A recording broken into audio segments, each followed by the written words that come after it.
Hello, my viewers.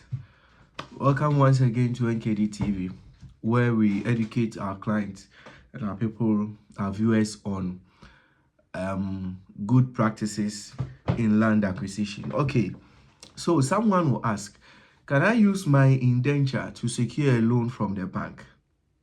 No, it's a big no. What do you need to be able to use your land to secure a loan from the bank? Sit back, let's enjoy this video. Okay, so you've acquired the land genuinely from a chief, from an estate, from whoever. Yes, the only thing they give you is a site plan, and sometimes if you are lucky they give you the barcoded one, which is stamped by the regional director, and then they give you an indenture. Now this is the process.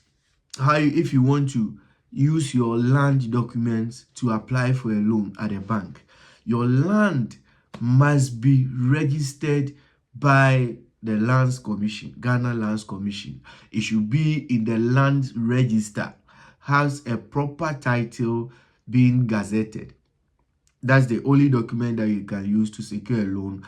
Or maybe you have a problem at the police, they say they've granted you bail, the court says they've granted you bail and they need a landed document to grant you bail. You can't use an indenture to go and grant anybody bail. You need a title document, a land title document, to be able to grant someone bail. Now let's go into the process. There are about 7 listed processes that you go through before you can register your land. So number one is for you to get the trust of the chief. When I say trust of the chief, meaning you buy the land genuinely from the chief or from whoever that is selling it to you. You have a site plan, you have an allocation paper, you have an indenture indicating that good, the land has been given to you. Number two, when you get the land, don't just buy the land and say, oh, there are scams everywhere. As I already explained in my previous videos, there are scams everywhere in land acquisition. It's everywhere, not only Ghana, but everywhere.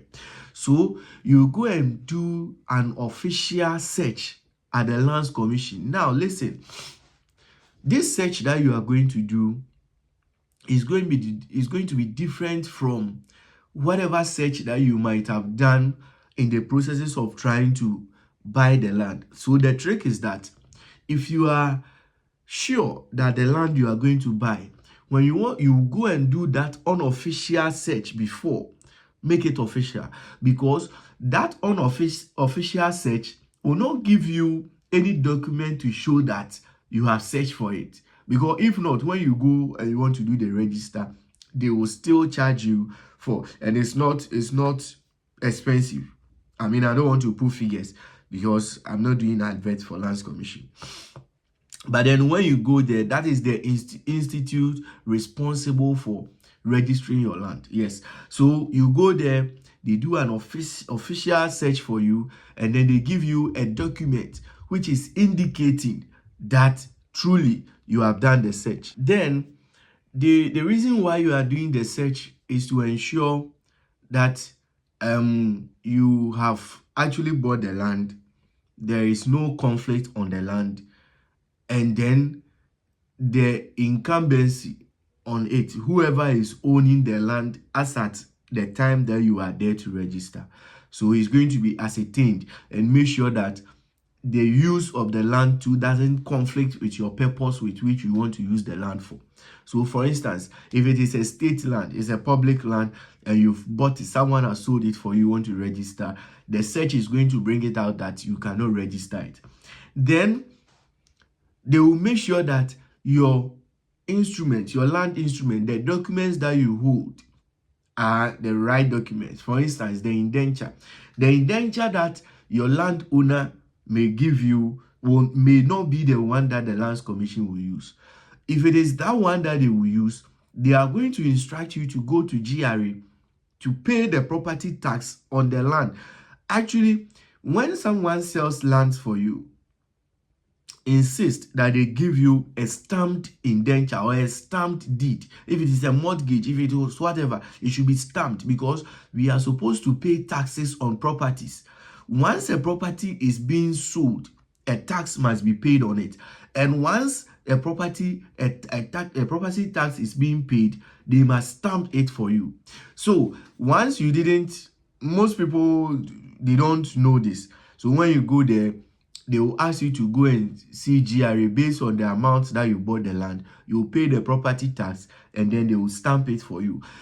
If your landowner didn't give you a barcoded site plan, then they are going to do a barcoded site plan for you. So in this case, a licensed surveyor, not just any surveyor, a licensed surveyor will go with you to the site, will take the dimensions of the total area and then do the barcoded site plan for you, which is going to be stamped by the regional director.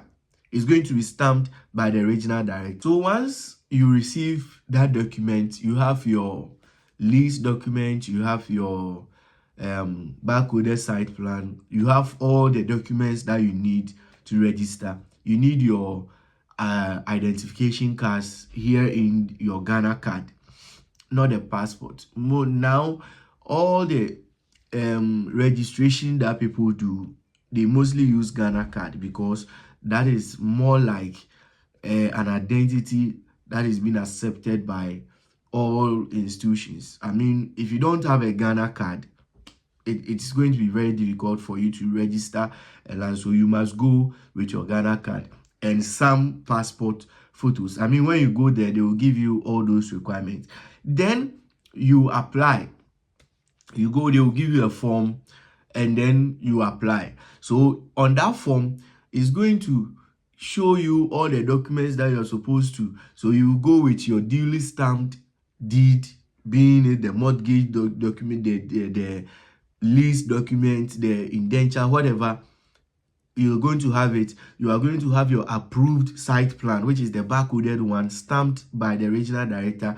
You are going to have your search report, your official search report, and you complete the application form plus your national ID, the Ghana card, and then you send it to them. The Lands Commission will take time, also do their background checks, check everything and see that everything is okay. Now, everything complies with Land Act 2020, the 1036.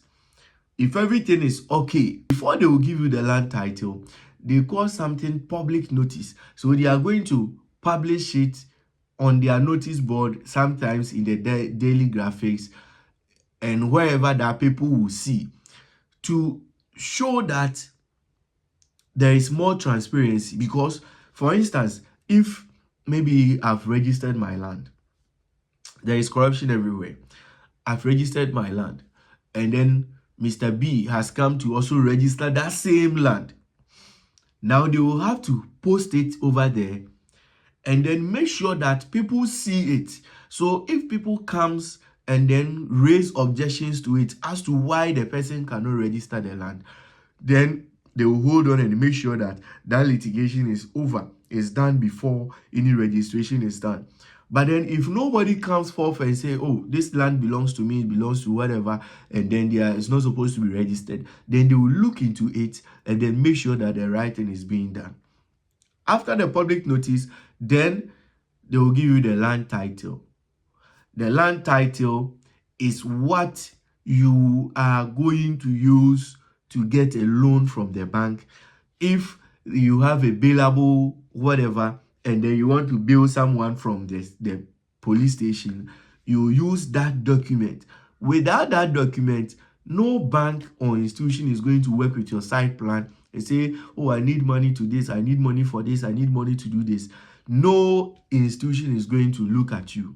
So you must have that land title certificate indicating that this land is duly registered and is for you. You have to go and gazette it. So the gazette is done at the court. You go and gazette it, and then you keep a copy at the court. Yes, you keep a copy at the court. The prices of the land determines which court you are supposed to put it there. I'm not privy to that for now, but then I'll do a search and then get to you. But what I know is the prices of the land determines which court, whether being a magistrate court, whether being a circuit court, whether being a high court, a supreme court, wherever. The quantum of the money that was used to buy the land determines the court that you are supposed to put that document for. Lastly, someone asked me the last time that can an infant, here in a minor who is below 18 years, own a land in Ghana? Yes, an infant can own a land, being through gift, being it through inheritance. But because a minor in our 1992 constitution has no legal right to transact business, it will have to be registered in the name of a trustee. So the trustee can be the parent, the trustee can be the guardian, the trustee can be someone who has a fiducious right to act in the best interest of the infant.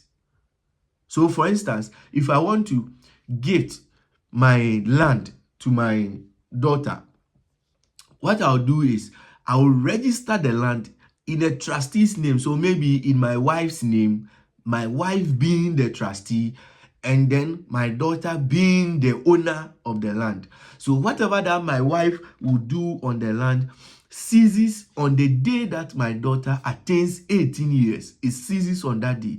And before that, whatever that my wife does, my wife is in the best interest of my daughter, can transact the business, but cannot sell the land.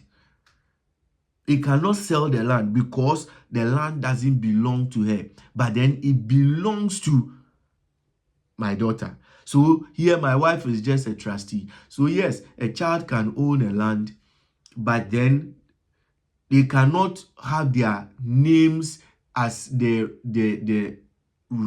fully owner of the land in paper. It has to be a trustee until the child is 18 years. Okay, so that is it for land registration. So please make sure that you register your land. When you register your land, it helps you to protect the land. I mean, now land issues are everywhere. Try your possible best and register it. It's a bit expensive, but not as expensive as the price of the land. Yes, if you bought a land for like 200,000, even if it is 25,000 that you bought the land for, and you go and register, and then you are paying about 10 or 15,000, it is for your own interest. It is for your benefit, because if issues start coming, I tell you, you might lose your land if you are not financially endured.